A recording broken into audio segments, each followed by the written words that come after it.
Hi, I'm Maniac Rob from Board Game Maniacs. This trench system was heavily inspired by World War I real trench systems and a combination of Zone Mortalis. Stay tuned if you want to see how to make this trench for Trench Crusade and many other game systems.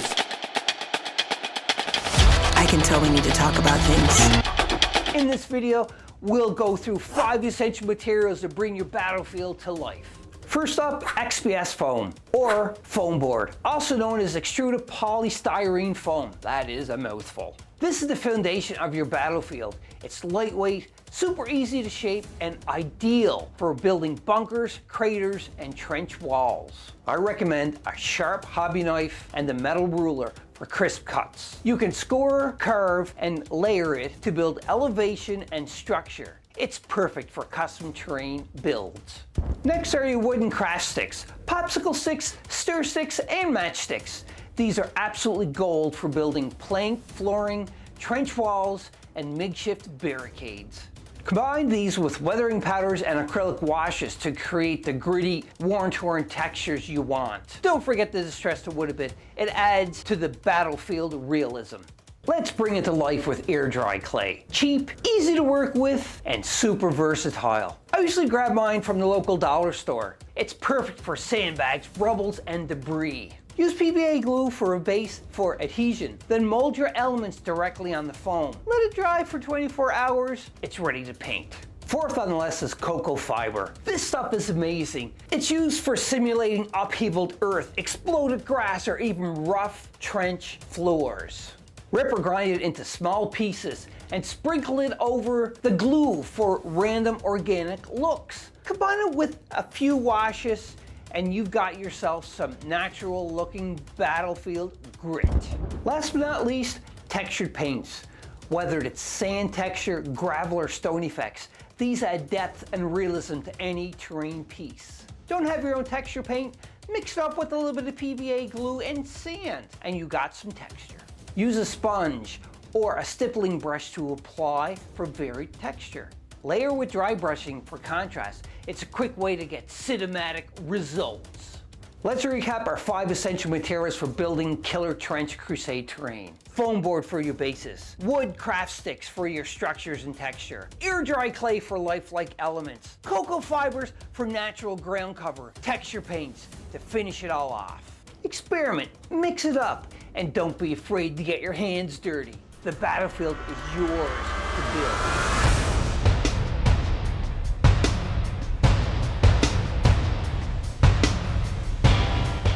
This trench system I built back in 2023, and I had no idea that Trench Crusade was coming out, and it's actually going to be made for also Warhammer 40k, Age of Sigmar, Bolt Action, Fallout, many different games. I designed it so it will cover a 4x4 or 4x5 area. I didn't shoot a video on how we created this. I built them so that they'll be very much interchangeable and you can change the access of whatever you want. The size of each of these squares are 8 inches by 8 inches. Various of materials such as the textured paper. I can't remember the name of it, but I actually got a machine now that I put just construction paper in it and I turn it and it will make all of these vents into it to make it look like the corrugated steel. And so this is all glued on with hot glue. These sandbags are made with air drying clay and it's designed for 28mm plus size miniatures that you can use. But again, our first objective is going to be to protect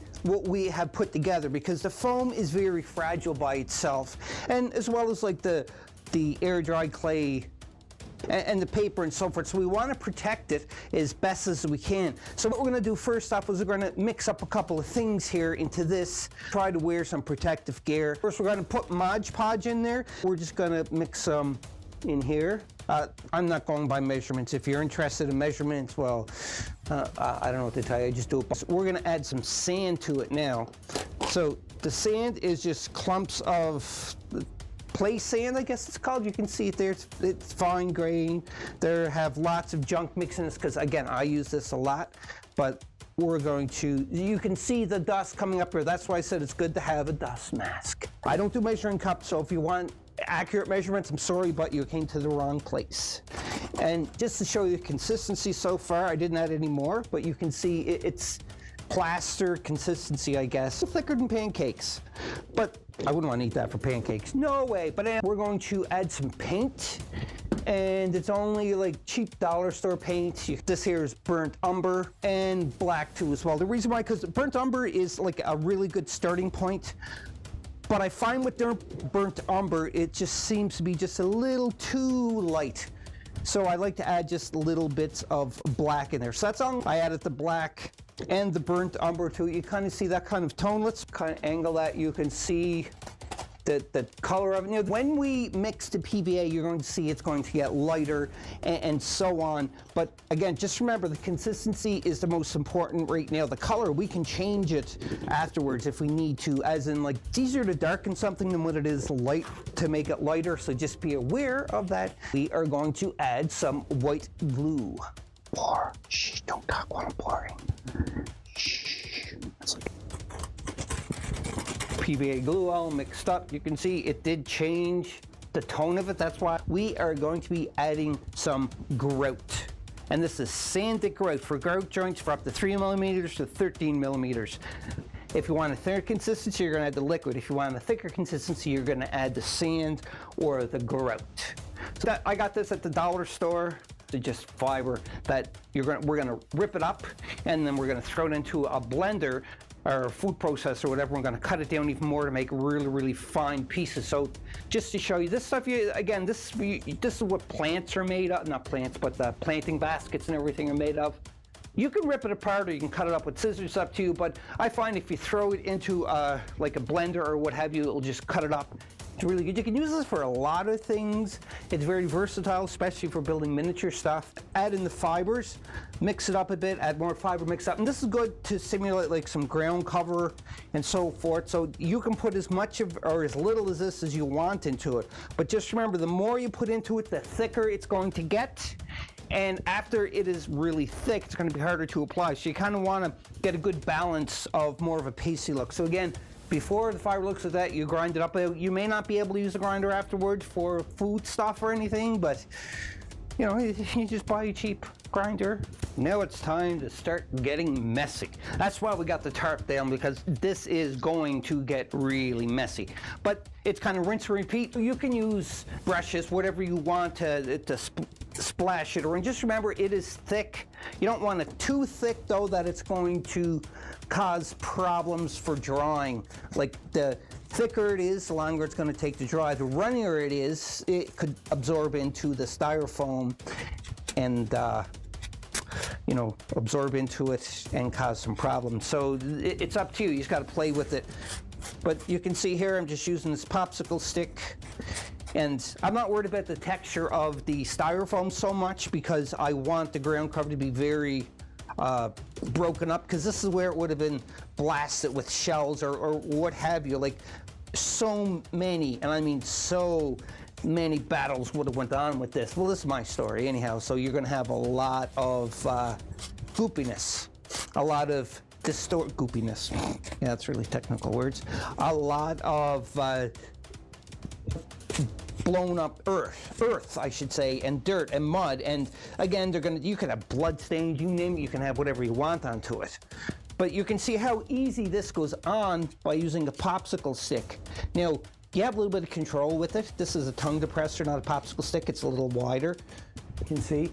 But in either case, you can put this on and avoid the edges, like the sides, I should say. The reason why, because if you want more of a solid fit, then if you put this clump on the sides, what's going to happen is the pieces ain't going to fit together as well. So we're going to treat the foam on the sides and the back differently, and that's just going to be like another step, because there's going to be a lot of steps into this. Now, the reason why the coconut fiber, like I said, you can see like all of this like fiber and that is showing through. And what's awesome about this is that again, this could have been like a very grassy knoll or what have you, and because of all the war it's seen and everything, there's no more like grass, green grass that's there. It's all covered in mud and blood and everything else, and just that's the way it is, because war is not pretty.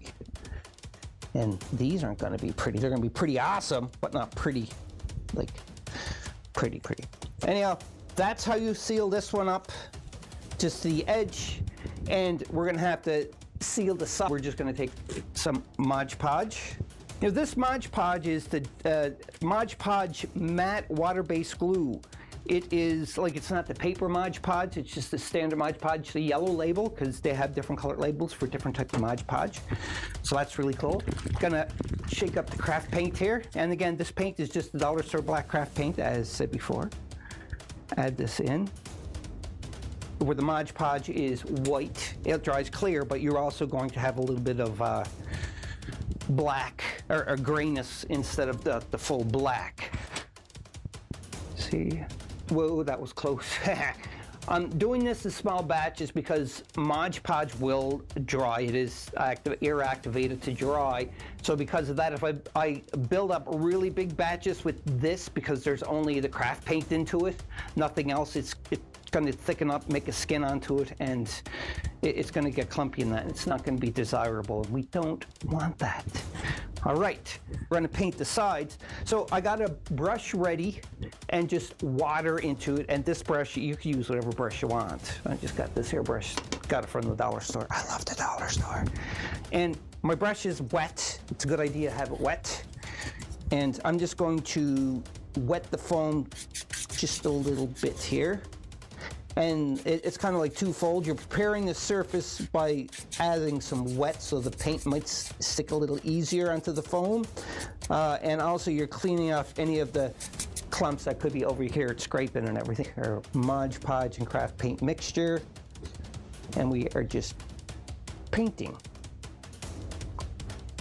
You could see the side of it. It's going to be black. You could even paint it the ground color brown, like the burnt umber mixed with a little bit of black too, if that tickles your fancy, which is cool. But you know, hey, you do whatever you do, you do. You do what you do, I do what I do. This mixture of the grout and the sand and everything else, again, it will dry, it'll start to dry. So every once in a while, just stop what you're doing and give this a good little mix just to keep it fresh, and it'll make it last longer. That's why you want to do it in smaller batches too as well. Just this one is a little bit different. It has like some gaps and everything, and we do know that this Mod Podge mix with all of the stuff, the coconut fibers and everything, it will fill these gaps, and also to fill the gaps and take away some of the nice detail from the pipes and everything. So you don't want to do that. So this is where you're going to have to be a little bit more selective, and selective as in we're going to do the Mod Podge coconut stuff on all the exposed white foam, and then before we go any further, we're going to mix up the paint needed for all the different stages. So again, we have the black here that you see that we already painted. I just wrote on its side so that I can differentiate between them all. And then I got other containers and wood.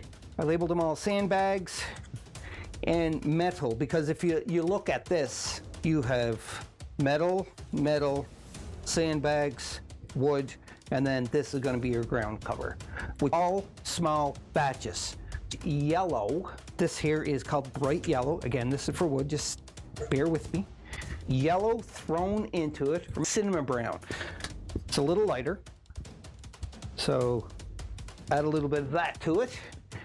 Mixing up the yellow and brown to make the wood color, because a little bit brighter, like a tan color you can see there, and that's just with the brown and the yellow. So dump it in. I know this is not really on camera, but again, no measurements here. See, this makes a nice tan color, but we want to make it a little bit darker. I'm going to add a little bit more brown into it. Remember, it's always easier to make something darker than what it is lighter. So start off on the lighter side and work your way down. Eyeballing this, you don't even have to use these colors. You use whatever colors that you want to use. So you can see there's just a little tiny bit. Mix it up, mix it up. See, that was only a little bit of black. Look how it toned it down that quick. That much, I mean. So here we go. That's the black sandbag color. I did, again, yellow and brown. With all these paints that you're mixing together, you're going to be putting a wash over them, so it's going to darken them up. So you don't want to keep them all dark to begin with, because it's just going to make them even look darker.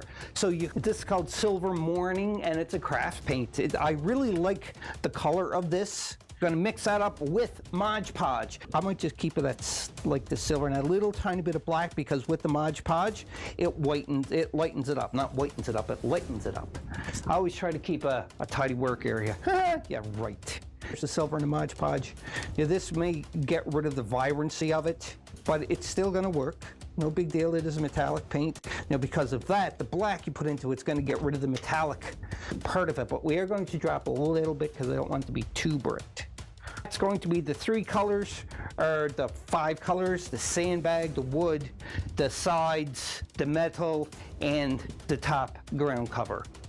From where we are going to be painting more than one color here, we have to be kind of selective as which we're going to paint first, so it don't cause a lot of problems. Now, I'm going to paint the foam last, the metal second last, the wood first, and then it's going to be the sandbag. So one thing I did off camera is I added just a little tiny bit of sand into this, and the reason why, just to give it a little bit of a gritty texture to it. When I say a little bit of sand, like, it's not enough to get rid of or to thicken it up a lot. It's just, you can hear a little bit of the grittiness of it, so just be aware of that. And remember, work in small batches. Work in small batches. Okay, and away we paint. You could thin this mixture down a bit if you want, but I kind of don't like watering it down, just because it is going to be the protective layer. If you get any mud or anything onto it, like onto other things, it's not something that you have to really be concerned about, because the reason why is it's going to be dirty. You're not going to have a clean trench system. Well, you could if you want, but it's going to, this is like in the war. It's gone through the war so much, so because of that, you have so much debris, so much signs of such a battle that went on. Seen that, eh? I almost went in the water. So you want to make sure you get all the wood pieces first. That is one coat of the Mod Podge that is finished. You could leave one and then leave like the wood pieces showing through, like the different color, to give it a bunch of different variation, or you can create that through painting. It's totally up to you, but the thing is, this is the base coat. As I said, that this is kind of like priming it.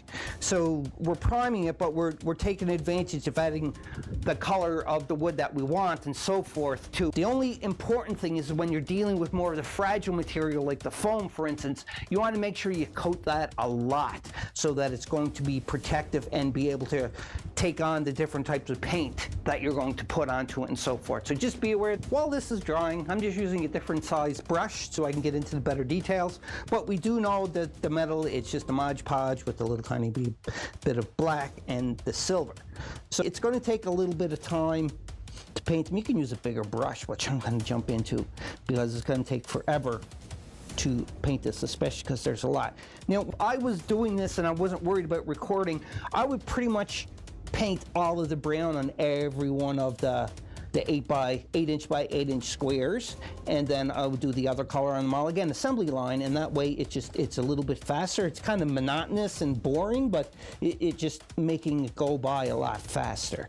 First coat that I got with the silver, and it does not cover that well. Like, you can see the blue coming through. The way that you could avoid that is by painting everything first with a mixture of Mod Podge and white, and that way when you put the silver over it, or any color over top of the white, it's going to make a pop. But because I am making this all worn down and battle torn, like it's been there for centuries, then I'm going to not worry too much about covering over the blue and the wood from the cardboard, because it's just going to add more texture and tonal value to it. But I may probably throw like one more coat of the silver onto this just to be safe. So when I do that and we're done, we'll be back and cover and paint the sandbags.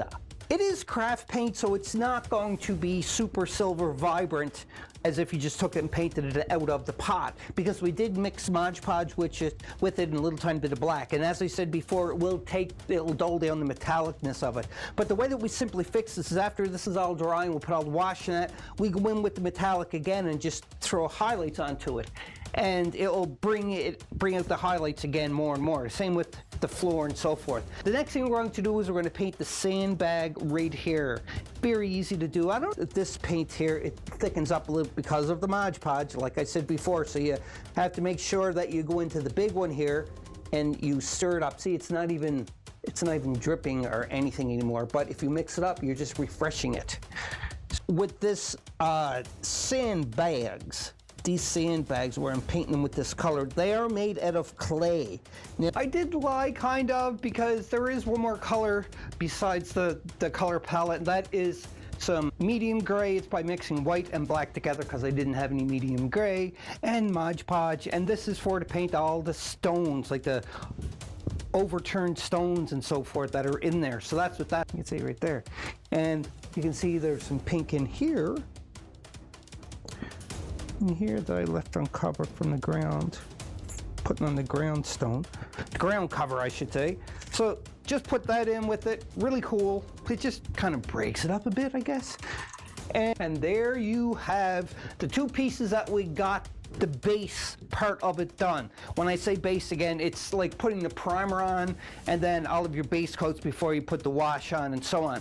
So just to reiterate what we did so far, we used the ground cover, which is burnt umber craft paint, black craft paint, a little bit of grout, some white glue, Mod Podge, sand, and coconut fiber, which you've seen that I grinded up. I didn't see all the stringiness like the grass or everything, and I really like that texture that's going on there. We did put like the Mod Podge, not the Mod Podge, the ground cover on the side, and the reason why, because that, when I designed it, it's bent inward. It's kind of, when we fit them together, it's still going to maintain that illusion of flat. You can see there now, this is we painted this part black too as well with the sandbags, and we got that little space there where they can see through it for when they're shooting. These trenches were roughly based off of World War I trenches. Now, because I got this black Mod Podge onto it, if we take this piece here and we piece it together like so, you can see that it does form and go together really well. Let's change the camera angle again. They're 8 by 8 inches. We're gonna leave these dry, and while these are drying, I have so many more tiles to do. Each of these tiles are completely shaped differently. Like they're still 8 by 8 inch by 8 inch squares, but they're arranged differently. You can see here, like this one has just a straightaway. This one on this hand has like, it's a 4-way intersection. There's many different ones, and the reason I was gonna paint these black, but then I decided to paint them brown. The reason why is because when I butt them up together, you can see here, I don't want this to be black because it's supposed to be made of all dirt. Because of this, we decided originally it was black, but it's gonna be brown, but we don't wanna put the thick consistency over that. So I'm gonna show you how I mix up the paint for that brown part while I continue to keep doing what I'm doing, because it's a lot of work, but it's all worth it. So I got my cup, burnt umber acrylic paint from the dollar store, and some black. We got our Mod Podge, just regular Mod Podge, the yellow label, and we have some sand. So I'm gonna put the brown in first, the burnt umber. I'm gonna put in a little bit of black. I'm gonna mix this up. We have to realize that once we put the Mod Podge mixture into this, it's going to lighten it up a bit. This is again just a play sand that you can get. And the reason why I'm putting the sand into it, and just a little bit, is to give it a little bit of texture. Even though flat, if you see it, you want it to have a little bit of texture to it at least. So a little bit of sand, and then we're gonna grab our Mod Podge, if I can open this up. Pour a little bit of Mod Podge in after I opened it. It's a little hard. That is the mixture. All we do for painting is we take our paintbrush, and again, I'm using a really wide one because it's a wide area. Mix it in, and then just start going over it. I would suggest put 2 coats onto it regardless, because it is foam and you're putting Mod Podge onto it to give it a little bit of protection onto it, but I am going to seal this, the whole thing, when we are completely finished. And you can keep going over stuff or whatever else, it's up to you. And I put the brown cover, the ground cover in the cracks. This stuff, the watered down stuff, and then I dabbed it. You can see there are going to be water effects and everything else onto this too as well. I usually, when I'm recording videos, I don't like to keep, you know, like speed things up, because it's boring. I like to get to the point. But this here is drywall tape, and I put it around each of the single ones just to give it a little more texture to it. And then I dabbed that mixture that I just showed you. I'm also going to dry brush this with the silver, because this is like a metal mesh that they put to hold these pillars together so the dirt don't keep coming off. So since we are all done of each of the tiles, you can see they're all stretched out here. And I have a lot of tiles. Remember, they're 8 inch by 8 inch, and this is going to cover about a 4 by floor table. It's all spread out. It's not in order or anything, obviously, because I just got the ground cover finished and I'm letting all of the base coats dry before we go on to doing some detailing, including some more sandbags. Okay, it takes a couple hours because the thicker Mod Podge, the longer it takes to dry, as you can tell. It's looking wet, but when it's dry, the Mod Podge dry, it's not going to have that wet look, but we are going to go in and add some gloss and everything onto it during the final steps. After the detail and the highlight and wash, everything is all done. And then when it's just, you know, it's a matter of just touching it up and that, but I have to wait till this is all dry. As you can see, there's a lot, and I mean a lot of panels. What we're going to use for material is some water, PVA, mixed with some sand, air drying clay, and I have a miniature. That's for scale. It's like 28mm or a little bit higher. It's heroic scale, but we'll use that for our scale just to adjust. Use some of this air drying clay, and this air drying clay is really good to use with water. When it dries, what's going to happen is it will evaporate all the water from the clay, and if your clay is too thin, it's going to have some cracks into it because it can't sustain its structure without the water to keep it there because the clay shrinks. So what we're going, and you can see with this clay snake, and we have our sandbags as reference for kind of roughly the size that we want.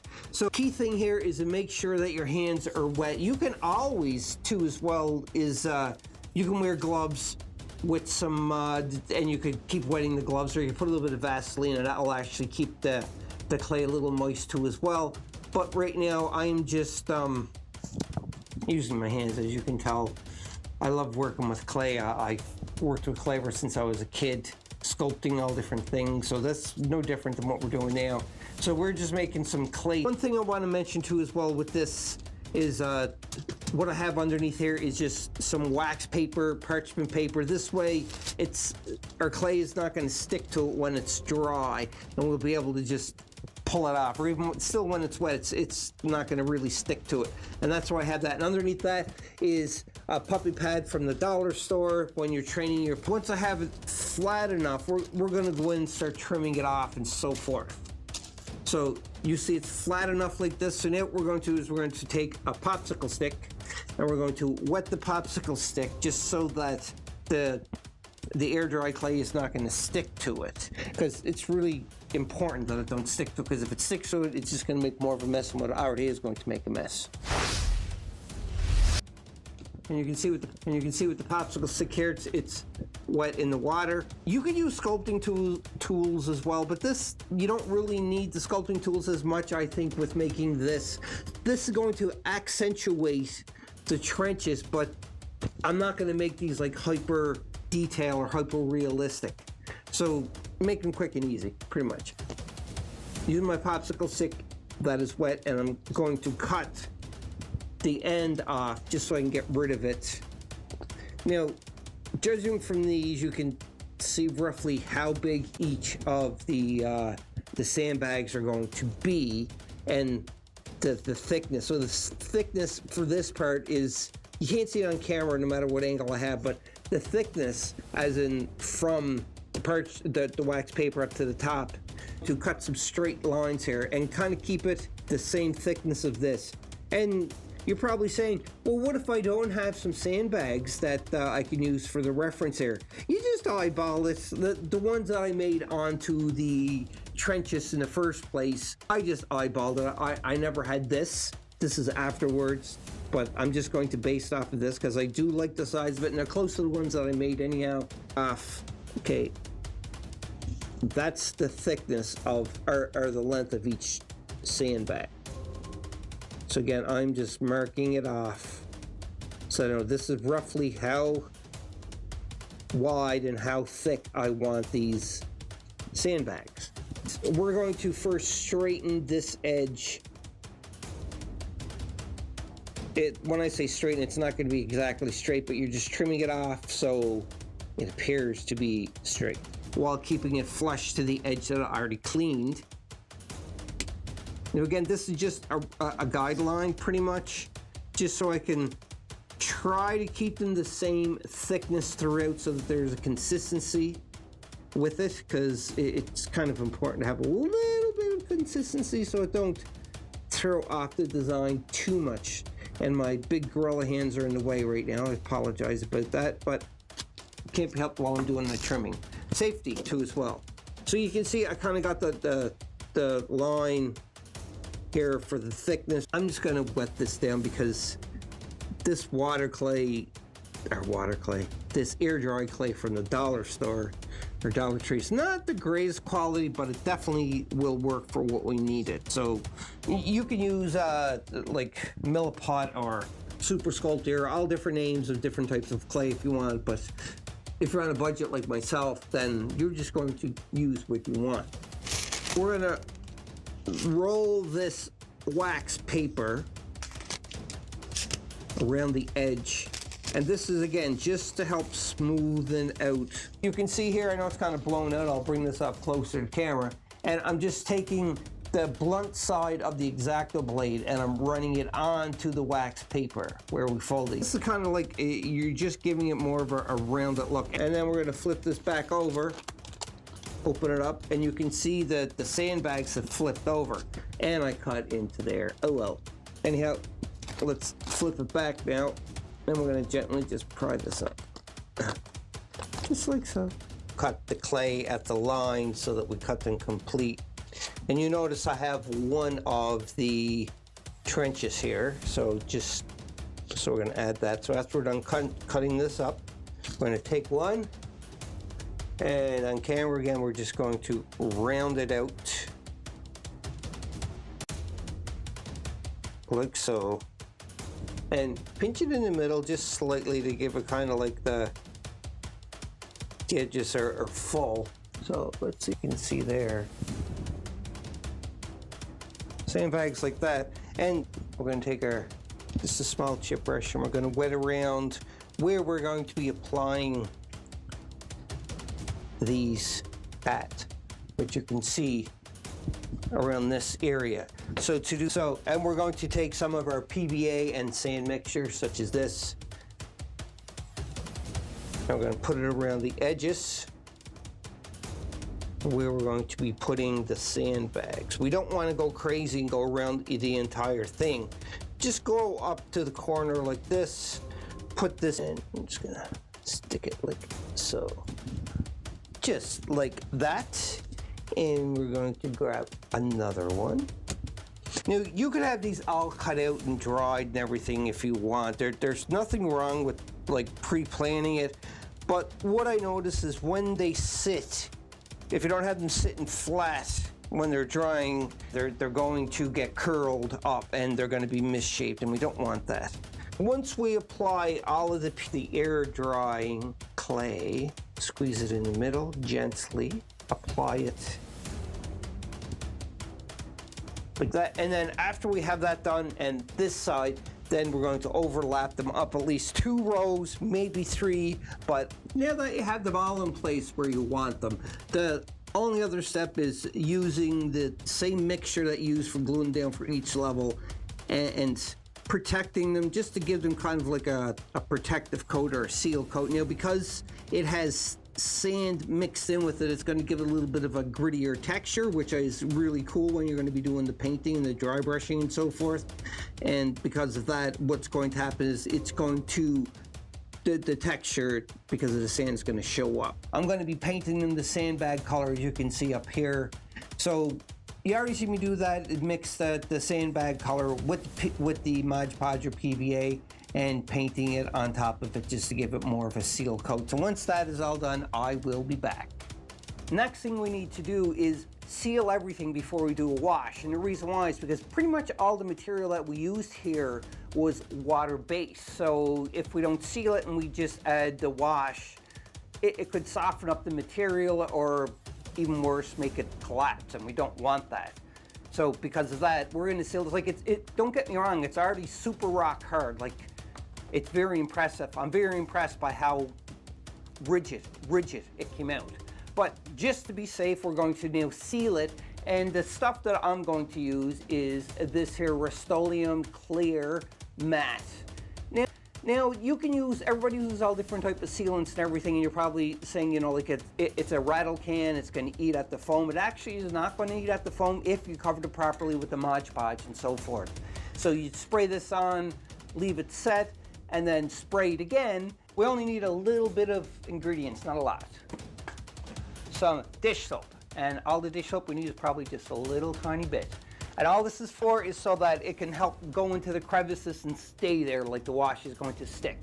So depending on how much you're going to make for your wash, how much wash you're going to make, it determine how much dish soap you put into it. So I put about this much into it, no big deal. And then we are going to add our burnt umber. We're going to be making a good amount of wash because we have a lot of tiles to go through, and I mean a lot.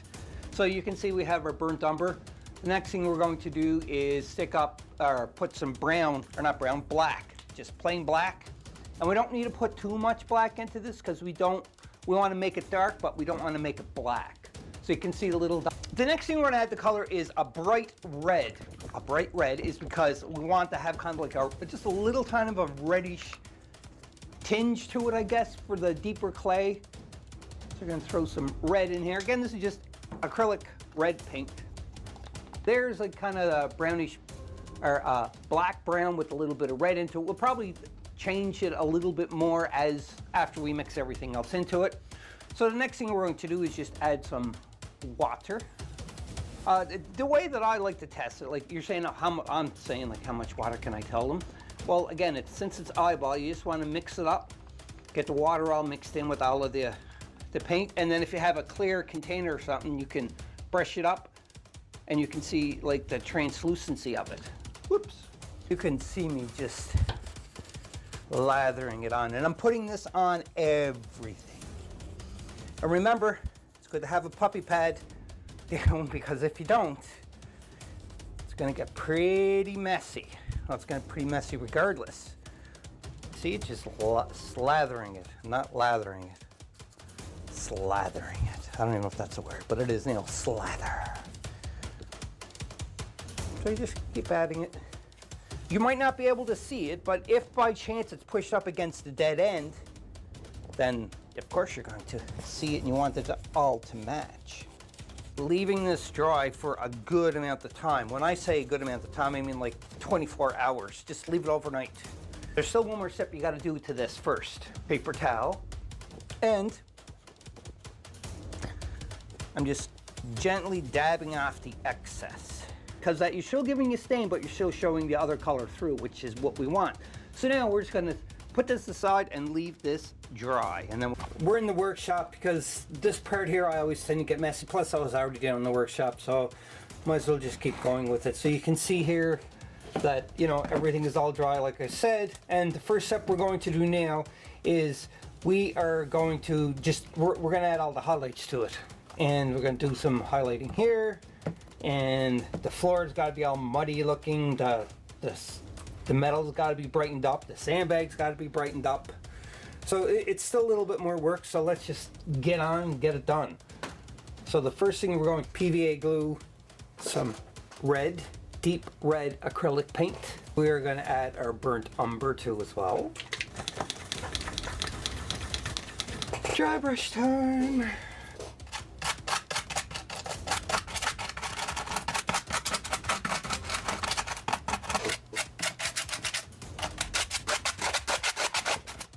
Wet ground. I should probably use gloves doing this, but oh well.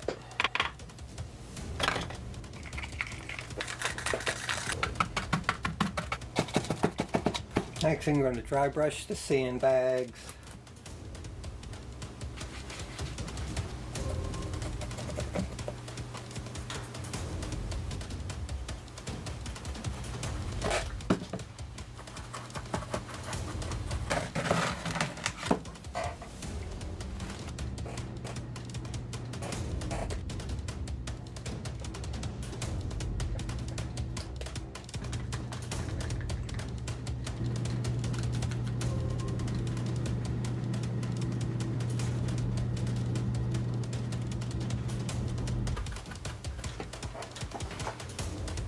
Put it around the edges.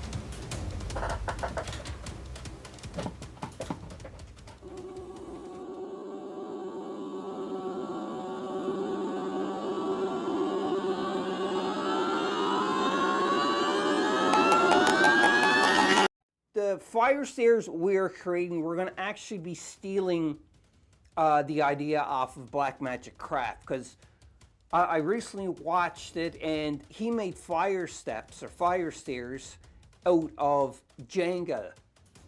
Jenga, that's right. Well, knockoff Jenga from the dollar stores. I got Shelly, my wife, to go and look, and she found these two at the local dollar store. So I figured, hey, we'll use these. They're a little different size. Glue these together, and we are going to create some stairs.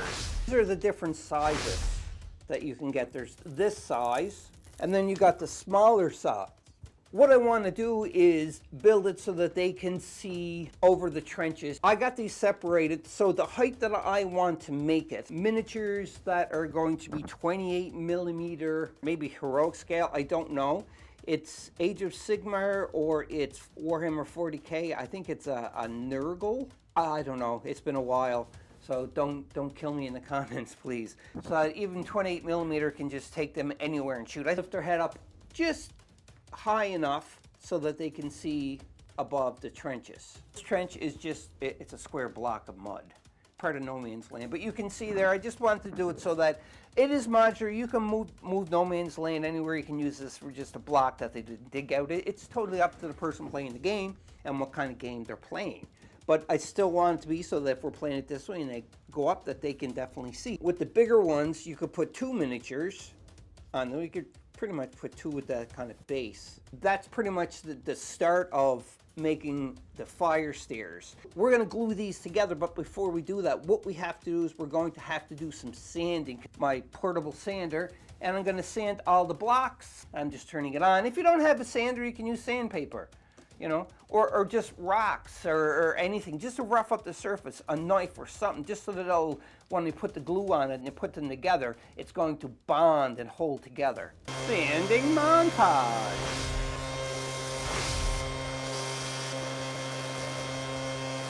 Now that all the blocks are sanded, I kind of designed it a little bit more differently than what I originally did, and I'm going to show you how it's different. But before we do that, you want to make sure that you have some a little bit of water. Carpenter's glue. You don't have to have this one. You can even use like PVA glue if you want, but carpenter's glue is a little thicker. It'll hold a little better because it is meant for wood. Originally, I was just going to have them stacked up like 2 and 2, but now there is a step. Haha, see? A miniature can stand there, and it is high enough so that you can see over top. And again, based on this miniature 28 millimeters. I did the same thing, a little bit different design I'll show you, but let's start off with this one. But what you want the water for is with the wood. Then I'll take my carpenter's glue, a little bit. You only need a little bit. Grab the second one and put it together and square it up. Now, I'm not exactly worried about how square and even these are. You want to get them as close as you can. The reason why, simply because, you know, they're building this during wartime with what materials that they have that's on hand right now, and there's bullets and explosions going off constantly. You got to be careful. Bullets and everything. So that's 3 blocks together so far. We're going to wet it and put 1 more. When you wet the wood, you don't want to overdo it so that when you put the glue onto it, it's just going to run off it. You don't want that. Oh, paper towel is good to have just to clean your hand, your finger off. Glue goes a long way. And I'm only putting it on the first 2 blocks, the glue. I'm not trying to avoid this part because that's the step, or it's going to be the stairs. Throw a little bit of glue there. You can wet both pieces of wood, but it's very necessary. But you can, when I say both pieces, like the wood that got the glue on it and the wood that's going to be sandwiched together. So again, just piecing that together roughly, and then I'm going to lay it on top again, make a little bit of water, a little bit of glue. Because this is not as wide as the 2 of them together, I fleshed up to this side. But that's how you make the fire step. It's just a little bit different design because it's bigger. It can hold 2 miniatures. But instead of using 4 blocks on the bottom, we're only using 3 blocks on the bottom. So that's the 3 blocks on the bottom. I am not laying them this way, which is like the height or the width is thicker. I'm laying them this way. The faces are going to be the side, and I'm only putting glue on the 2 of them. Now we're going to leave these dry until we start with the next step. The reason why I'm not putting another piece onto this, because if I do add more, it's going to stick out so far that when you're walking through the trenches, puppy pads, by the way, are great to help protect your surfaces. But if you add another one to it like so, it makes it a lot more narrow. They can still stand on it, which makes it pretty cool. It's more playable. This is kind of one of them circumstances where it's like, you know what, I'd rather it look better doing it this way than being playable. For comparison, we'll show you the other one. And with this one, I was able to add two, which holds the miniature on because there's still quite a bit of room. Now that we have all of the carpenter's glue was dry onto the Django blocks, the two different sizes, we're going to dress them, and then before we paint them, various materials that we're going to be using here for doing the dressing. Paddle pop sticks, or coffee stir sticks we call them here in Canada. I got them from like the local dollar store. These are the same things, but I broke them up because we're going to need some smaller section ones too as well. I didn't use a saw to cut these all nice and neat. I broke them pretty simple. We're just going to use a pair of snips, a little shorter than half the length of the stick. Eyeball, half the length, no measurements needed. Usually when you snip, you're gonna have things fly all over the place, but I just have a good grip onto it, and I just bend it, and it breaks it in two. Now, you don't necessarily need to use Jenga blocks. If you have foam, you can always just use foam in that shape, or anything that is rigid enough to keep a shape and is strong, just for the understructure, so you can glue the popsicle sticks. Just a little tiny bit of glue.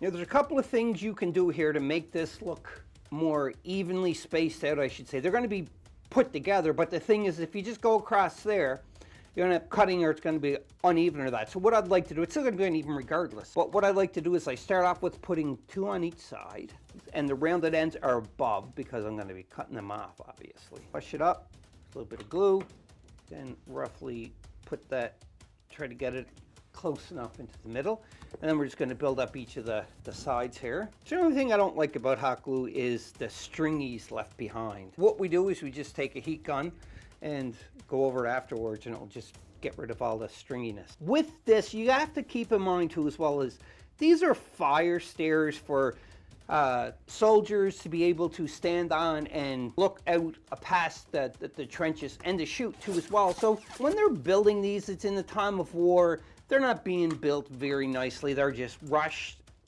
and put together as fast as possible. I left the space a little bit. You can keep a gap like that if you want, but what I like to do now is I'm going to take one of my matchsticks, fill it in there, just to fill that gap in. You can leave the gap, it looks okay. Again, these are built in a rush because there's bullets whizzing over their head, explosions going off. They're not going to be pretty. And that fills that part in. We're going to leave this dry, and we're going to put ones up there too, ones this way too. So while that is drying, we're just going to keep continuing on here then. Next thing we're going to do after they are glued, now I just glued them in different directions just so it makes it easier for when I'm going to cut it, which is now. And you can see there, again, there was another little space, so I just put a not a toothpick, a matchstick to fill it in. So to cut it, I'm just going to flip it over. And again, I'm not squeezing down, applying a lot of strength. I'm just holding it gently while bracing my finger, and then I'm just bending. It just makes it so much easier to cut this way, and nothing goes flying. Smaller one, the popsicle sticks are running vertical, wider ones are running horizontal. Now what we're going to do is we're going to continue adding the popsicle sticks to the back of this one and to the back of this one, keeping running the same way. These fire stairs that are steps that I'm making, I can't say that it was my idea on how to construct these. I modified slightly because the credit goes to Black Magic Craft. This is where they have a YouTube channel. He's awesome. Jeremy's awesome for Black Magic Craft. Go check him out on YouTube. I just changed the design slightly, but for the most part, this is all Jeremy's idea. And incredible crafter. Like, his builds are phenomenal. His videos are awesome too as well. I really, really like them, and I thoroughly suggest you go and check them out. When I say thoroughly, I mean thoroughly watch his videos, because he has so much information in Black Magic Craft, which is awesome. Another one I just want to, it's more D&D style, but he's doing cyberpunk in that now too. It's Wylock Armory.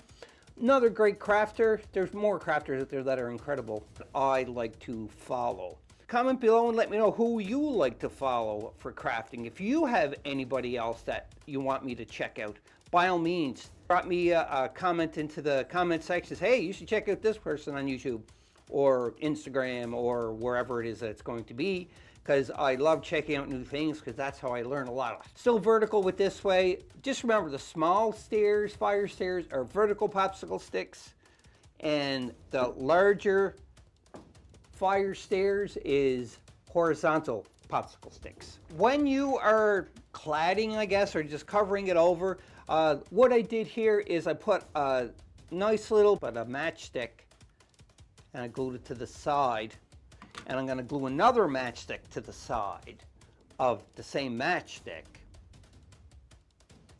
And the reason why is we are going to be making, like, just make the step jot out just a little bit. Remember, to make things easier for yourself is always put the popsicle sticks on the same end that you're cutting, or the stir sticks, I should say. So you're not switching the piece around so many times to cut the popsicle sticks off. So you see, it's like a little shelf that I added here just to add the 4 popsicle sticks for the stand, and that way when they are standing, just gives it a little bit more width so that they can stand up. The next set that we're going to do is we are going to use a little push drill or a hand drill. And I don't know what size bit this is, but all I'm doing is I just want to show it so that there's nails. You usually would put like 2 holes, but I'm only putting 1 for each popsicle. And that way it kind of signifies nail holes, but you could put 2 in each one, which would be more accurate, more realistic. Now that I got them all encased, the holes screwed in that look like the nails, not bolts. The next step would be is that we're just going to add some supports to it. It don't need supports, but it just makes it look a little bit more interesting to look at instead of just being a plain box like this. The paint job is going to save a lot. Add some reinforcement. So we're just going to take matchsticks and we're going to put them along here, here, here, and 1 in the back. I've done one already just to show you, so you can see we'll put the matchsticks here and here and the back and the other side, just to add a little bit more interest to it. We're all done of the cladding or whatever we want. So you can see what it all looks like. And this one, you can see what it all looks like. So, and I made more, as you can see, like I made some small ones and some big ones. So the next step we're going to do is just going to clean this all up, and we're going to get ready, and I'm going to show you how to paint these boys too. I mixed yellow, burnt umber, a little tiny bit of black with Mod Podge, and once you mix all that up with Mod Podge, the ratio was kind of like more yellow with a little bit of brown and a little less of black, and you get this kind of color. You may wonder, like, why aren't you basing it out? First, I don't want to put a base on it. I want this paint to be somewhat transparent, I guess, so you can still see the wood underneath it slightly.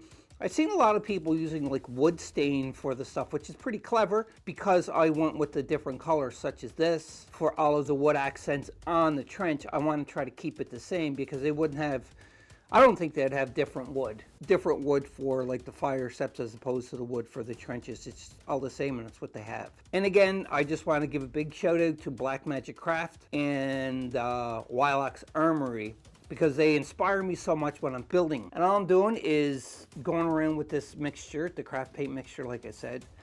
Not worried about keeping it nice and even, or keeping it nice and pretty looking, because this is going to get all like a wash on it and everything else. So this is just like the basic first step of this fire stairs or fire step. For the wash, it's the same wash that we use when we wash the terrain, and it's the exact same mixture. I just poured some into this one just to make it a little bit more easier. And once your paint is dry onto your fire stairs, we're just going to use our same chip brush. You can use a smaller one if you want, but I find bigger, it gets it done pretty quick. So you can see here, I'm just brushing it all on, or what's that word again? slather. And you want to leave it sit for a good like 2 or 3 minutes. I'm just speeding this up a bit. And then you're just going to do the same thing. You're going to take a paper towel and you are going to gently dab it off so it goes into the recesses and you can take out all the other ones. And that is it for the wash. We're going to leave this dry and we'll be back. Now that the wash is dry, you can see it added a lot of dirt. I really like the way this turned out. Now, you could say that's it, I'm done, and I don't want to do anything else, because this is definitely passable, and it closely mimics the tiles that I created for the paint job. But what we're going to do is we're going to just go a little bit further, because, you know, here, we are maniacs after all, so we're not just settling for, you know, that's it. We're going to just keep going more and more. And to do that, we are going to, I mixed up some paint here for a highlight. You can use whatever color you want. But you can see here, mine's like a mustard color. And what I did is I just took yellow and burnt umber, and I had a little bit of burnt umber to the yellow and a little tiny bit of black. And that's what I got. And the color I'm talking about again is the craft paints, just so you're aware. And it was a bright yellow and cinnamon brown. So all we got to do now is we're going to do some dry brushing just to bring out all of the details, bring out all the highlights, I should say. And I'm just using this here as my old Army Painter dry brush. You can see it's very worn down, and a lot of it's pushed in the back too as well. But we're going to do some dry brushing, dab it on so I can get some paint in here. I only made a little bit because I did already paint other ones. They're off camera. This is the leftover, so I recorded this one. Again, I'm just taking some paint off. This is like a really heavy, messy dry brush, by the way. So you can see here, I'm just highlighting, and then I'm going in. It's a very heavy dry brush. I don't even know if you'd want to classify this as a dry brush, because I am technically going over it with heavy, but it is highlighting, but it's kind of a dry brush highlighting. And there my piano is done. Well, no, it's fire stairs, but it does look like a piano, I think, as if you kind of look at it this way, it's kind of like an old, really rickety old piano. It's got the keys covered over. I just noticed that, but it's pretty funny. Dry brush more, you can add more details, whatever you want, because I'm happy with this, more happy than what the other one was, but we're not done yet, because again, this is, after all, our fire stairs. I think it's it would be a fire step, but this is stairs, so I'm going to call it a fire stairs. So anyhow, we're not done yet. Just add a little bit more detail, I guess is the way to say it. These are shell casings that I made with spaghetti noodles, and all I did is I laid them out on the table and I sprayed them with Retribution Armor. That's a Citadel paint, just a gold paint. And then I sealed them, because we're going to add some blood for the blood gods. This is a Citadel paint, I really like this. And I got some PVA here to glue down the bullet casings. So the first thing we're going to do is we just got like a flat brush, dip a little bit in, and you can put as much bullet casings as you want on these or as little. And we just have to do this and wait for the glue to dry after we set them. So let's put it on the side here. And the reason why we're putting the bullet casings on the side here, because they're still giving room for the miniature to stand up evenly. But we're just doing this to make it look like there was like this all-out firefight. There's a couple ways you can do this. There's tons of tutorials out there, I'm sure, on how to make these bullet casings out of spaghetti noodles. Very easy. But in either case, what I'm going to do is just grabbing some. I cut these at various lengths because it's not specific to a type of game per se, or specifically, it's not for like a certain time era. So because of that, I'm just doing it with different sizes. So, you know, like snipers or you know, handguns, you name it. Really cool when you drop them in sometimes, they'll stand up. And you'll get ones that are way too big. If anybody has an easier way of making these, by all means, comment below and let me know, because it took a long time to make these shells. And again, they're not exactly scale size, but I'm not worried too much about if it's a scale size or not, because it's just something to add to the battlefield to make it look pretty cool. Second coat on top, you can have it watered down a bit, but I'm not doing that, and I'm just dabbing the PVA in hopes that when this will dry, it's going to not be able to be seen.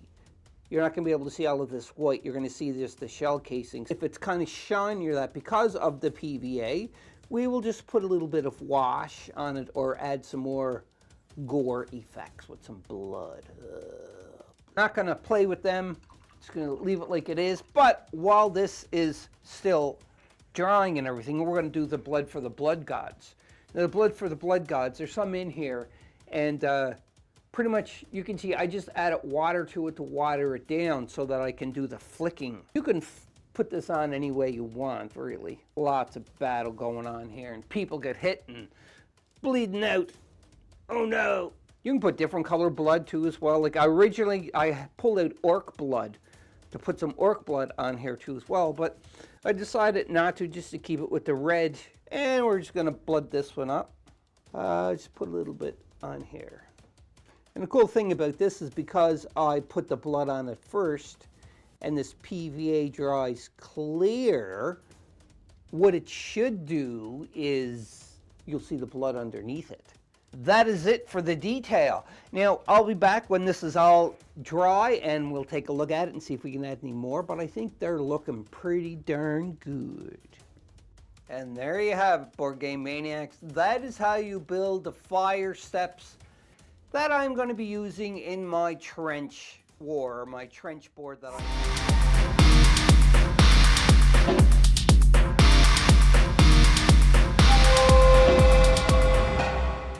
Alright, Board Game Maniacs, it's time to get into our desecrated Grail Shrine build. Designs. Let's talk designs first. We have to come up with design. I roughly drew out what I wanted. There's a special edition that's going right in the middle there. You can probably see it says Ark.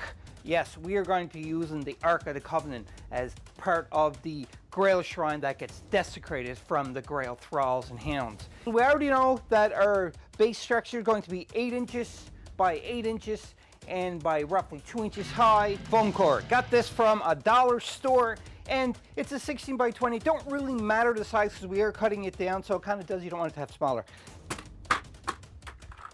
We are going to use the factory corner because we know it's square and we're going to base our cuts off of that edge. So I'm measuring 8 inches from the edge in and putting a mark here. I know this is on black, it's hard to see, but just got to bear with me a bit. So that's 8 inches. We are going to draw a square. I think I need to sharpen my pencil because my pencil head is broken.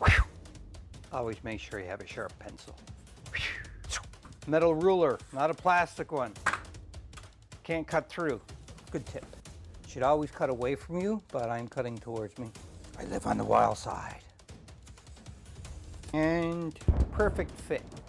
We have our foam pieces that are roughly 2 inches by 2 inches. Well, this is a square, but it's 2 inches thick, and that's this way too as well. And height-wise, 2 inches by 2 3/4 inches. We're going to keep the height of 2 3/4 inches for a new bit of foam, but we're going to shrink this. But we're going to cut it down. Instead of 2 inch thick foam, we're going to have 1 inch thick foam. We are going to go down to 1 inch, but because we're going to be adding like some a facade to the front of it, like popsicle sticks or so forth, we're going to go down to 3/4 of an inch, and this is going to be for this way and that way too as well. Still going to hold up its rigidity because it's going to be super strong, and I know that because of our ground texture that I've used. It's 3/4 of an inch, but we're leaving this side open because we want to have more of an open concept here for the design that I drew that you can see here. So forth. Originally I was going to have it so the camera can pick that up, that it's kind of like a horseshoe, but I changed it because we're going to do it this way instead. So we got your 3/4 of an inch piece of foam that's here, and then we are going to have this big surface area to work with too as well, and that's what I'm looking at creating.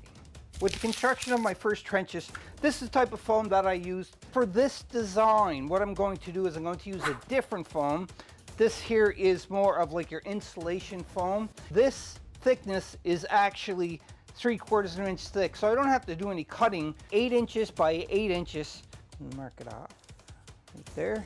And we don't know if this is square, this edge, but we're just going to say it's square because it's going to be a trench ground that's all ripped up and everything. Nothing's going to be level or square. You should always cut away from you, not towards you like I'm doing, but I'm stepping aside and I'm going very slow because I've cut myself several times.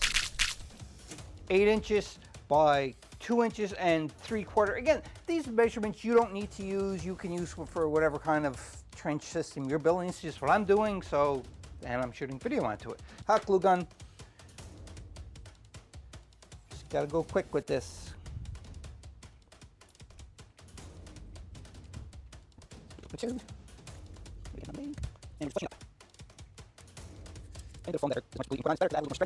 a fine balance. Yeah.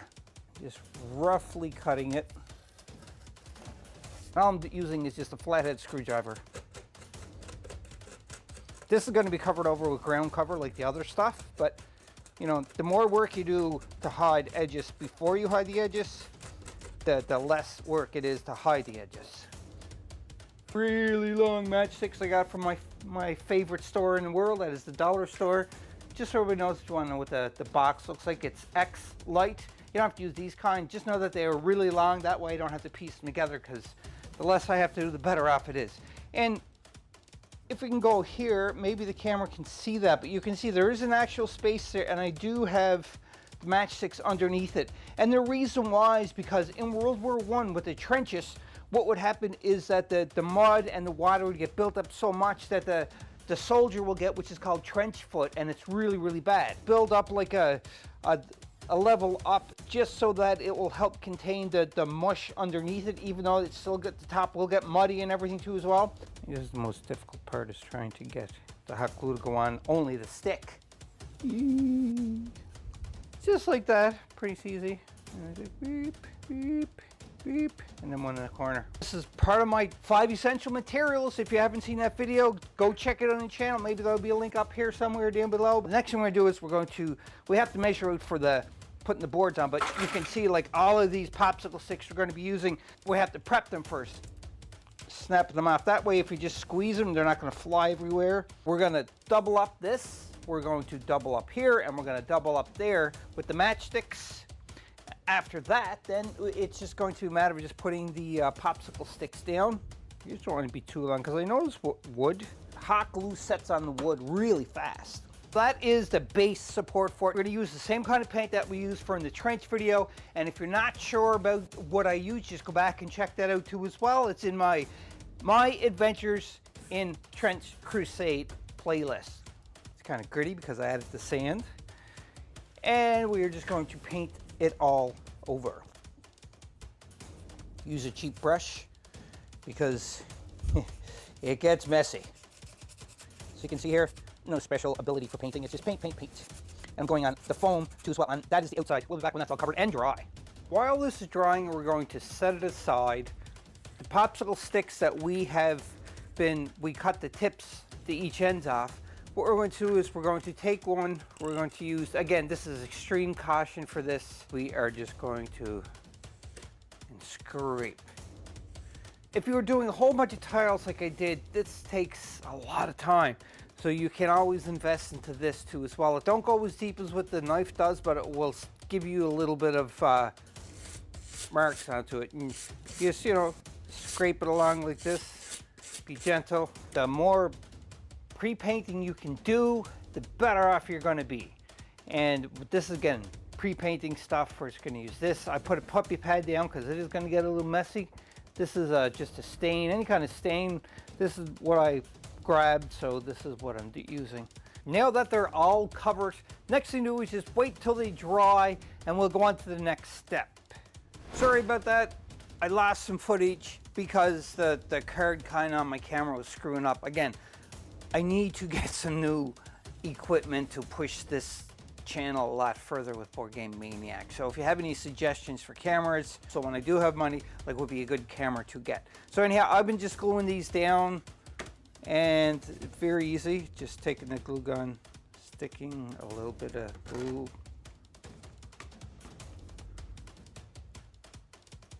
Not too worried about the stringies unless they're going over, because it's underneath, you're not going to see it.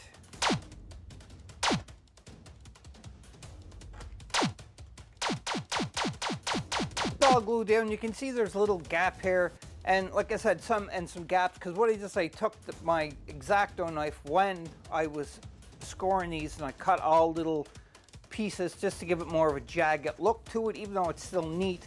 it's still jagged. And we're just going to cut the edges off of this coffee stir sticks. It was one of my essential materials again, very thin, and we are just going to align them like so. Now I'm thinking some corrugated metal would be nice up there, so I think that's what we might do, is cut enough so we can glue this down and then put that on top of it. Corrugated cardboard from the dollar store, put that on here first. And since we got the wood plank on here, and if you measure it, 2 inches and 3/4 is now 2.5 inches that you can see right here instead of 2 3/4 inches, because we built up the bottom. So we're going to cut this into strips. Originally I was going to just put all paneling, like I said, up this entire thing, but I think it would look nice if it was half and half instead of the pipes, because again, this is a shrine. It's going to be a lot cleaner, a lot more pristine looking than like this part. Instead of running it this way, we're going to run it this way, so it's different, and also it's going to be a different vertical from the floor. Or 2.5 inches. 2.5 inches. Kind of hard doing this with the corrugation, but if it messes up a bit, no big deal. Now, if you don't have access to this corrugation, you can always, again, go with the popsicle sticks, the stir sticks, or you can go with just some cardboard and pull it. If you get some corrugated cardboard and you pull off the layer, then you will find the corrugation underneath it, which originally I was going to do, but my wife found these at the dollar store. They were sold out for a while, but she did find them, probably because I bought them all. You can glue this in with PVA or hot glue, or both if you want, but I am in a hurry, so I'm just going to use some hot glue.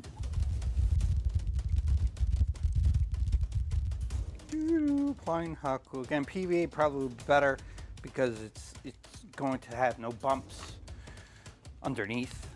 Too much in a hurry all the time.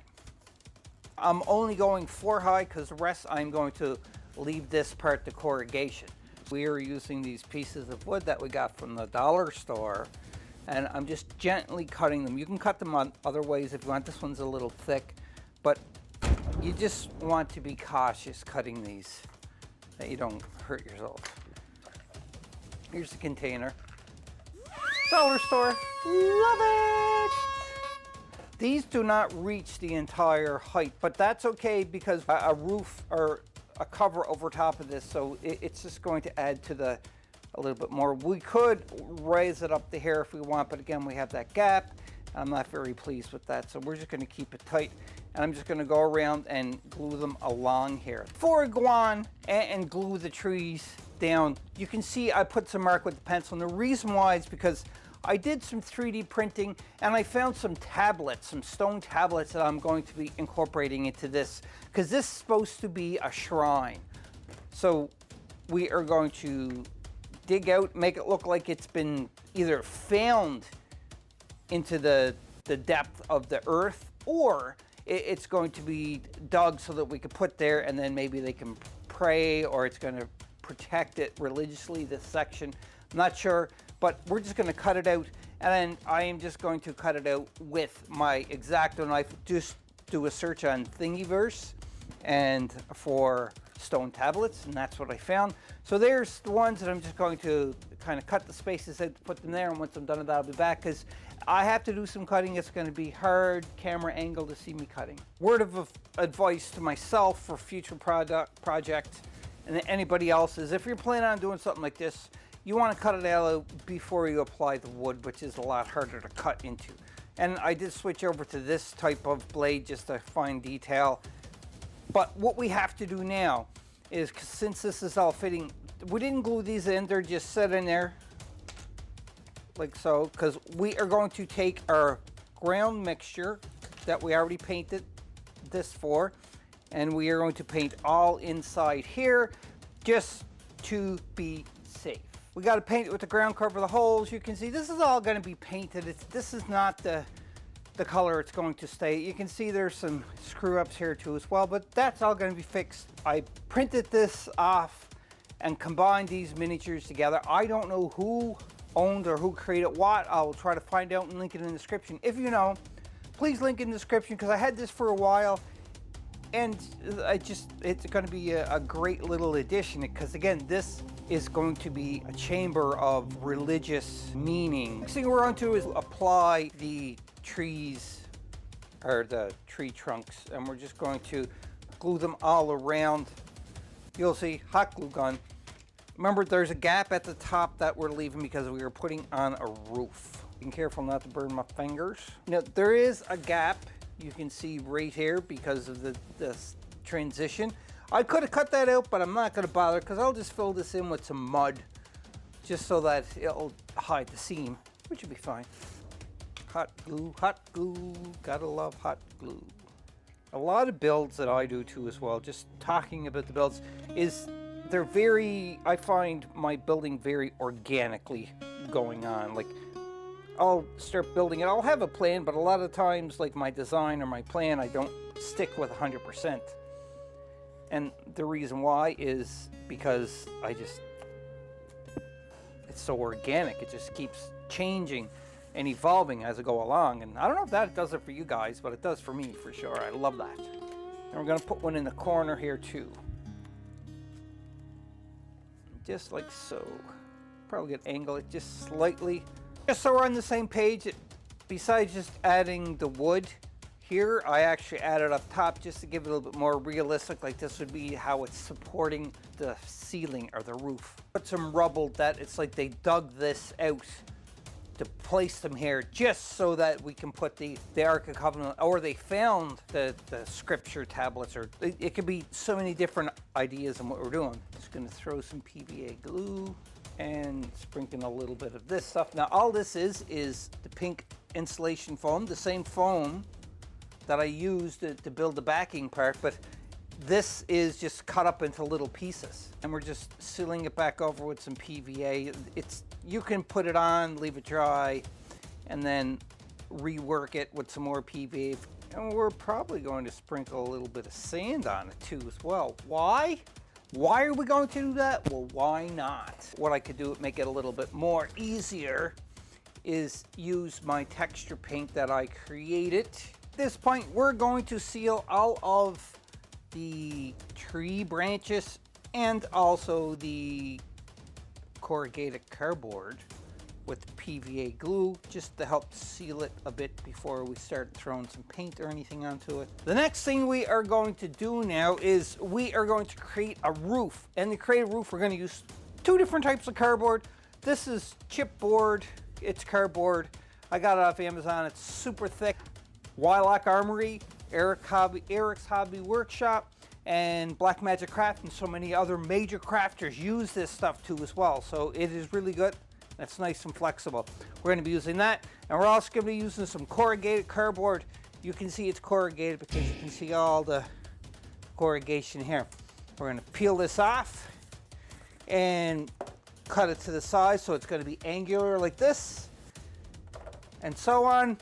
And this is just so that we can glue them together to give it more of a rigidity, because I know that when you pull a layer of cardboard or paper off the corrugated cardboard, it gets weak. And because of that, it's going to be a little floppy and flimsy. And we want it so that we can have miniature standing on top of it. Hard to see, but I got my two pieces of cardboard laying down that are my roofs. And this, you can see off camera, I got my, I said Mod Podge, but I'm just using PVA glue because it's there. And we're just going to put a layer PVA glue onto this rigid cardboard, the corrugated cardboard, and it fits exactly like this. While the PVA is drying on top of the corrugation, we're going to throw this texture paint on top of it. You can see it's got some rocks, and we're going to sprinkle some sand onto it too, just to give it more of a texture. And then we got to let this all dry thoroughly, and I mean thoroughly. And we're on to sprinkling some sand to give it some more texture. And you can see I add a little bit more foam to it. I have some balsa wood. For what I have planned, it's going to look a little bit more realistic. The balsa wood, it's 2 3/4. So we're going to mark it off and cut it. 2 3/4. I did say 2 3/4, but actually it's 2 1/2. Just in case you were actually following along with all the details. So all we're doing is we're going to take this knife very carefully. We're going to kind of retract the blade a little bit. Cutting this down. I want to give it more of an organic look to it, because it is wood actually. Now what we're going to do is we're going to do the same thing that we did for the popsicle sticks, and we're just going to score them, and we're also going to put the amber stain on it as well. I'm not going to have to show that. So when this is all stained up, we're going to just hot glue it in place here.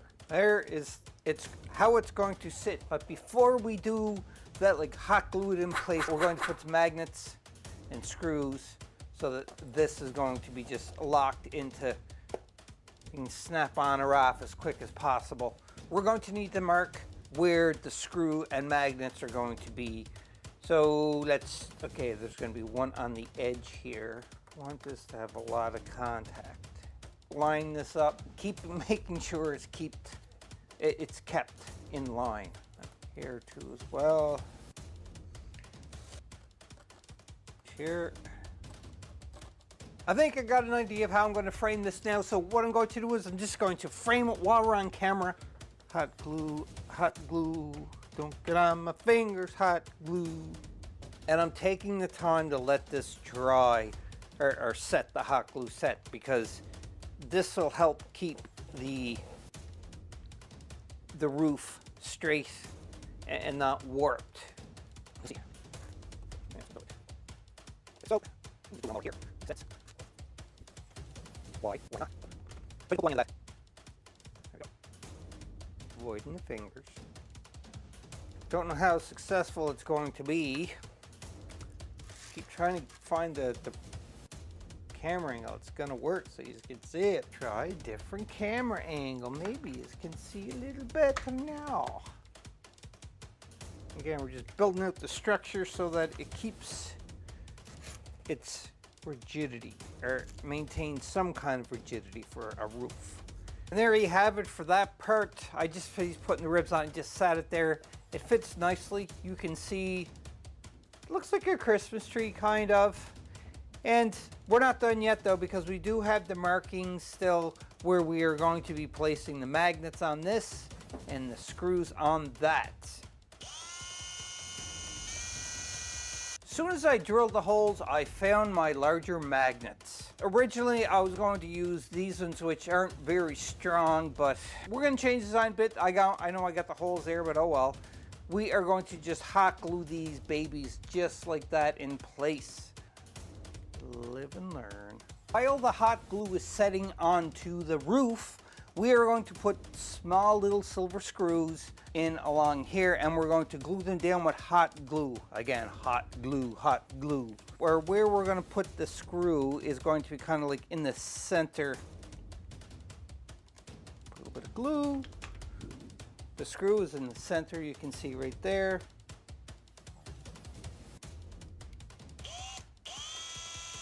Doing it very, very gently. Put a mark. Just put a mark.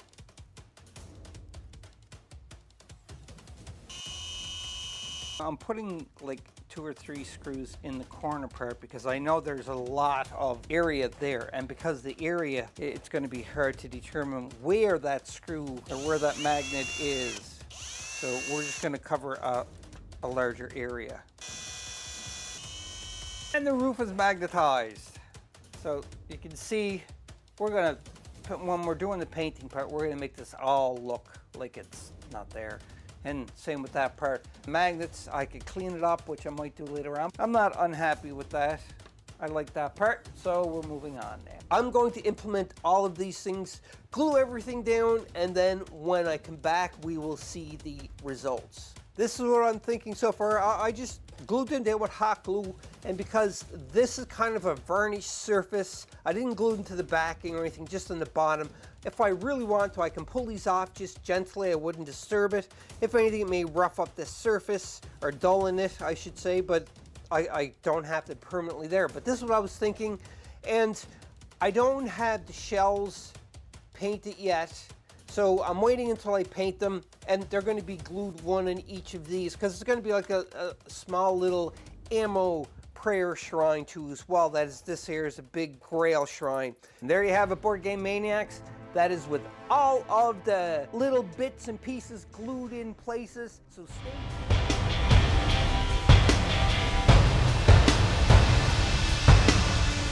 What we're going to be using is our handy dandy silver craft paint. It is Craft Smart. I got this at the dollar store. You can see the price onto it. Well, $1 something. It's $1.49. And we're going to use some cup for mixing it and some PVA glue. I'm going to mix this up, and ratio, I'm just eyeballing like a little bit of this, like maybe 1 part PVA to about 3 parts. With the silver mixed up, one thing I didn't do on camera was add a little tiny bit of black craft paint just to make it a little tiny bit darker. Not too much, because we're going to darken it with wash. But we're going to paint all the silver first. So we're going to remove the top, and we are going to start painting. This is going to be silver. That's pretty much it for this main floor. It's going to be silver. So we're going to start, and I'm just painting with one of my crappy paintbrushes. And this is going to be difficult to do on camera because the angle. Try not to get it inside there if you can. We're going to add mud and everything to it. So if we do screw up anything, we can fix it. Previously, we did cover the corrugated cardboard sheeting with PVA, and the reason for that is so that it helps protect it, so that when we start putting all of this paint over top of it, what's going to happen is it's going to get water, it's going to get soaked up with like the moisture. So by putting the PVA, it kind of does a protective barrier onto it. There's some spots that are going to be hard to paint. We could have painted them before we glued it in place, but that would be too much of a smart idea to do. So just painting, and remember, don't paint what you can't see. And as I said before, we're going to be covering this with some washes as well as like mud texture and everything. So we don't have to be too worried about the neatness at this point. We're done painting the silver for the main level. We're going to go on and continue with the silver. I'm going to paint the upper level. We're going to want to put 2 coats onto this. And I'm not going to bore everybody by just, you can watch me painting the silver barrels. No technical on that, so once I'm done with the silver onto the next color, I'll be back. We're going to paint all of the wood parts, excluding the logs and floor. The crates and the guard stands or prayer shacks are going to be painted, and we're going to be using craft paint for that, and we're going to be using burnt umber again. With the burnt umber, I've mixed a little bit of PVA into it and a little tiny bit of black, and we kind of got that tone there. So it's a darker brown color. Now if the white shows through on this, I think it's going to add to it a bit, because once we put the wash on, the wash is going to have something else to grab onto and help look more of the wood grain part, I'm hoping. If not, we can always fix it with more paint. And remember, we're going to be putting the shells, the ammo shells, inside these. Trying to avoid the floor, but if I get it, I get it, because it's going to be dirty and muddy anyhow. I'll be back because this is boring. Change camera angles. Hopefully you can see me paint this. If not, I'm going to be doing a lot of painting off camera. See all the streaks and everything and making this look messy. But I don't want it to be nice and solid. I want it to look messy because, I guess messy is the wrong word. I want it to look aged. You can see the streaking going on because of the craft paint. We could use the better paint, the good acrylic paint, but so anybody can be painting this if they have craft paint. Hero of painting the wood. Avoiding the sandbags because the sandbags are going to get a lighter color paint. Just so everybody knows too, as well as all of the plastic that is on this build have all been primed. What we're going to do now is we're going to continue on with the burnt umber, but I added a little bit more black to the color, just make it a little darker, and we're going to treat the wood now. And the way we're painting this is going to be more of like a paint and wipe off kind of, or making it stain. You can see there it's a little darker, and we're just going to paint all of this, and then we are going to just kind of wipe it off or dab it off if we need to. But the point of this part is so that we're going to leave some of this light brown show through the dark brown. And we just got to be careful doing around the sandbags. And you can see, because I'm putting it on and the PVA is mixed into it, staining it like a wash without the paint being too opaque that you can't see the color through it. You could use a wash for this, but I don't think it's going to grab onto the same color as if you do with this part, because of the stain is giving it kind of like a shellac appearance. This is what I'm looking to get, is this effect that makes it look like it is dirty. You can see the original color of the wood through it, but there's still a lot of dirt in there, and we're still going to add the mud effects. This is finally dry. It really don't take that long, but you can see, I'm just going to lift this up a bit. The light's catching a bit more. You can see the original color, the amber, is showing through, because where we used the craft paint and the PVA mix and kind of like just stained it more so than painted it. And also you can see I treated it all up here while I was at it. Why not? And I also did it for all of this part too as well. You can see I just painted over where the hot glue and everything. You're not really going to see that anyhow, so it don't really matter, but I still like to make it blend in as much as possible. We're going to be painting the sandbags. And for the sandbags, we're going to be using AK Interactive Beige. It's the same color that we use for the sandbags into the other terrain pieces. Airbrush probably would have made it a little easier at this point, would have been a lot faster, or if I was smarter, I would have painted them. There you have it. That is the base coat done, I think, of everything. So what we're going to do is we're going to do a little bit of highlighting before we even do the wash. Now, you can see the glue, you can see some of the glue down here and in here too as well. I'm not too worried about that, because again, the effects mud that we're going to be putting on, or the texture paint we're going to put onto it, it's going to completely blend all of that and you're not going to see it. But right now, what we're going to do is we're going to treat the wood that is on the floor, and also going up the walls here, we are going to treat that, and the wood too, on the prayer boxes or guard stands, whatever way you want to call it, or any other exposed wood like that. And the wood in here, we're going to highlight it. And the way we're going to highlight is we're going to use the same beige color that we just used to paint the sandbags, and we're just going to add a little bit of the burnt umber mix into it, and then we're going to just start dry brushing it all. This is the color I mixed up, and that is with the burnt umber mixed with the beige. And then we're going to just use our dry brush, our AK Interactive dry brush. I like a lot of AK Interactive stuff, I'm not going to lie. I like their paints and everything. And we're going to use my makeshift home, look like it's been through the war already, dry brush palette. And because I'm doing it this way, going vertically instead of horizontally, you could brush it this way too as well, but I think that by doing it this way, it's going to show where all the planks are joined, and that texture that we did cut into it, it's going to start bringing out the wood grain. And once we're happy with the wood grain, we can dry brush the other way. But I'm not doing it that way yet, because I'm just establishing the wood grain this way, and then we're going to go this way. You may be able to hear my dry brushing. I'm not being like super light, but I am just trying to use the tip of the bristles onto the dry brush for this part. The next thing we're going to do is we are going to add some highlight of silver. So we're going to set this aside. We're going to use the same kind of silver that we use for the painted barrels and everything, but we're just going to highlight bits and pieces here by using our dry brush again and our silver mixture that we have from previous step. Because we want to show that this is corrugated. It's not actual wood or dirt that's kind of shaped like this. It'd be kind of funny. Whoops. So for corrugation, for that, just again, we're just lightly touching over it.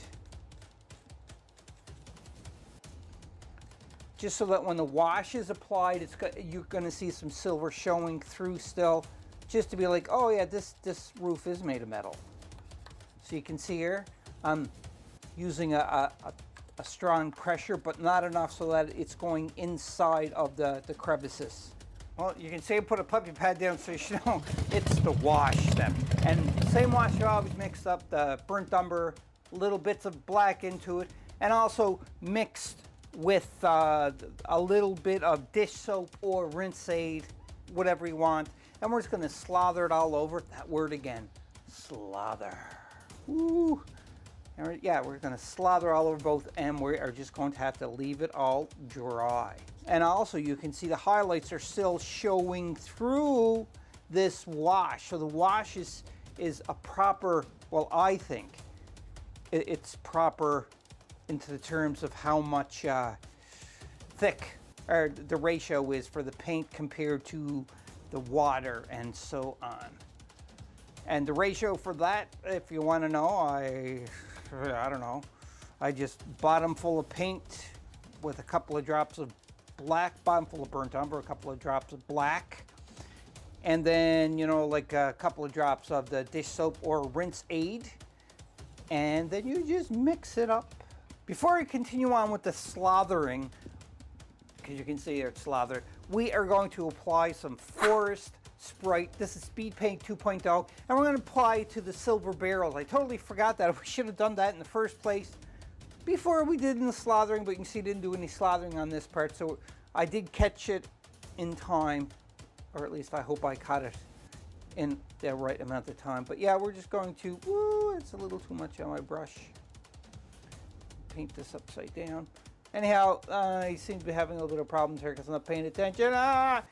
We'll be back after it's all painted and it's done slathering. Now that everything is dry, it's starting to shape up really nice. I'm very happy with the way everything is looking with the tone and everything. We're gonna add some rust to the metal, obviously, but I'm thinking because this here is a shrine, it would be kept up a little bit better than what any of the other areas are, except you're gonna have some mud on the outskirts and so forth. But we're gonna start by making this a little more fresh looking by adding some highlights. And what we're going to do is we're gonna be using two colors.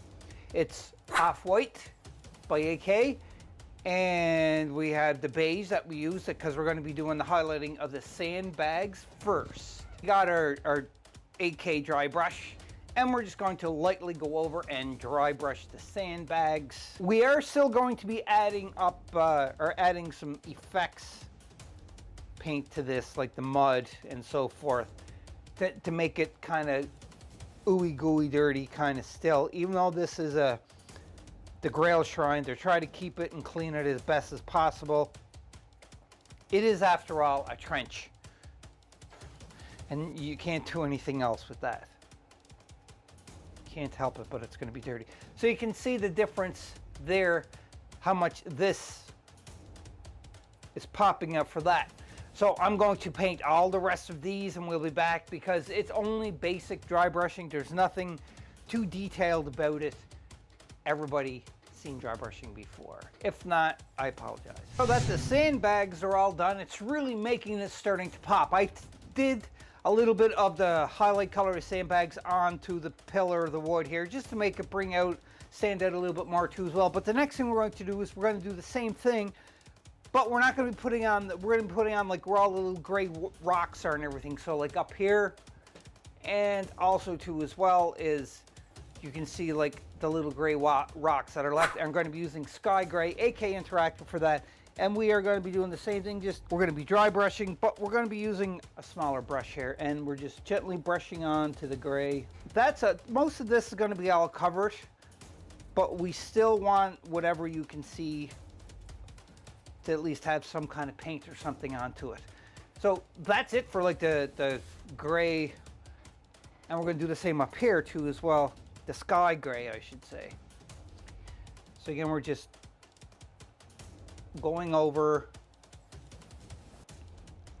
the little rocks.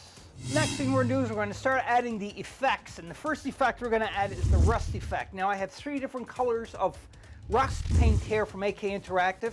We have cadmium red, which is more of an orange because it is rust, and a medium rust, which is a darker orange, and then we have a dark rust, which is more on the brown side of the orange. And with these three spectrums, these three colors, we're going to stay within that spectrum. We're going to stipple all over the metal parts to make it look rusty. And all we're doing is adding dark colors, light colors, like we're going to be using all three of them colors, and we're going to sporadically put them on top without cleaning our brush off. And I'm just kind of applying it to where I think the rust would be. Again, less is more. They would try to keep it clean, but they're not going to be able to keep it, like I said before, super clean. I'm trying to avoid as much as I can of the wood. And now we're going to stipple on with the medium, so a little more orange than brown, and we're just going to go over it in different spots just to add a little bit more of where it might be accumulating. If you find it's too much color, you can always just use your finger or your thumb or something and dab it down so that you're taking away the vibrancy of it. We're going to add now the bright orange. Now the bright orange, the cadmium red that we're doing, we're not going to be kind of putting a lot more in this because it's way too much orange, in my opinion. So we're just going to do a little bit, very little in spots. Now what you can do too as well is you can add a little bit of burnt umber into this. And with the burnt umber, it's going to just help with the rust. If you don't have the rust paint, you can even use like orange and burnt umber and black to create your own rust color. Just so we're on the same page, this is what I did onto the top part, the roof canopy for the rust. You can see I kind of put it all around the edges here, like so. And for in here, you can see I did the different tones of the orange, and I even put some of the rust on the barrels too as well, because after all they are made of rust. And from where we put that green speed paint, you can see the silver still showing through, which I wanted, so that worked out quite well.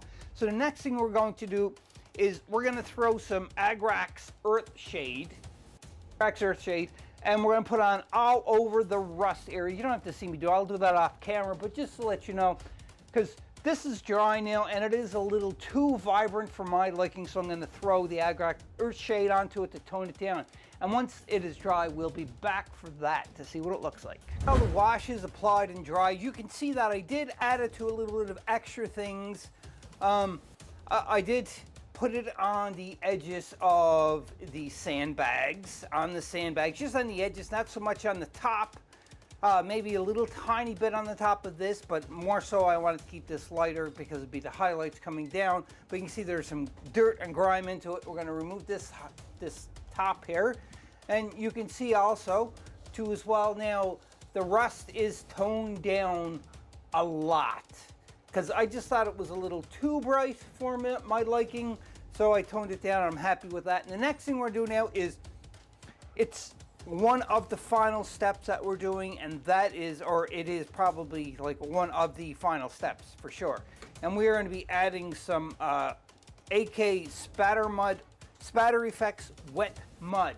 This is for dioramas and everything else. And the thing I want to point out about this is you can make your own texture paint. My playlist for adventures, my adventures in Trench Crusade, because it has a lot of build tutorials on there, which does explain how you can make other effect muds. Just dip it in.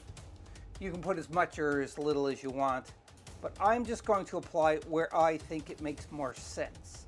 Everywhere really, because it's a trench. But I'm not going to bring it in too much because again, I want it so like they tried to take care of the look of it. We're going to put it up here too as well. We're going to put some in there. So I will keep continuing this because there's no special skill involved, like I said, for this. Now that the mud effect is applied, we're pretty much finished except for adding a couple of more little details in the lines of the 3D printed stuff that I've showed into the previous video. If you haven't checked out the previous video, I suggest you check that out where we build this from scratch.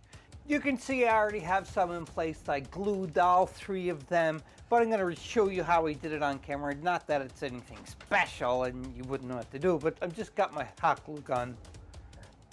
And then we're going to fit it into this cubby. And the reason why I chose hot glue is because it is foam that is behind this, only foam.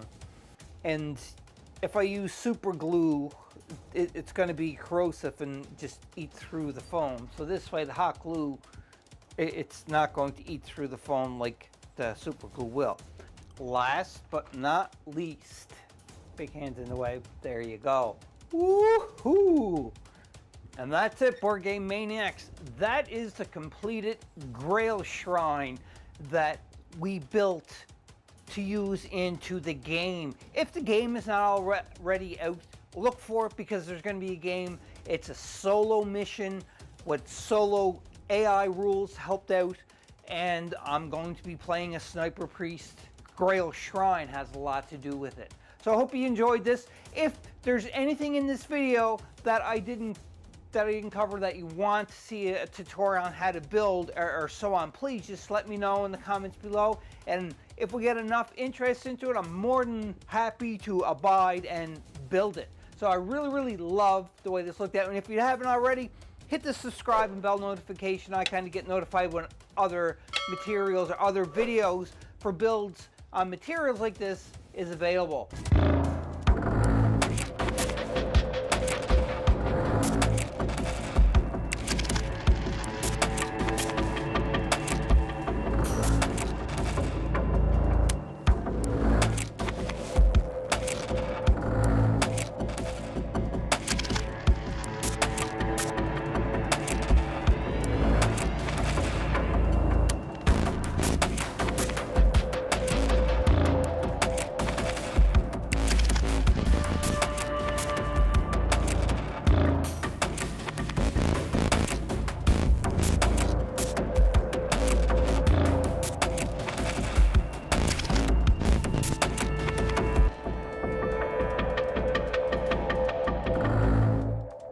There you have it, all you Board Game Maniacs. This is the trench system that we built in its entirety. Don't forget to hit the subscribe button, bell notification icon when other Trench Crusade videos such as this one comes out on our channel, because you don't want to miss the adventure.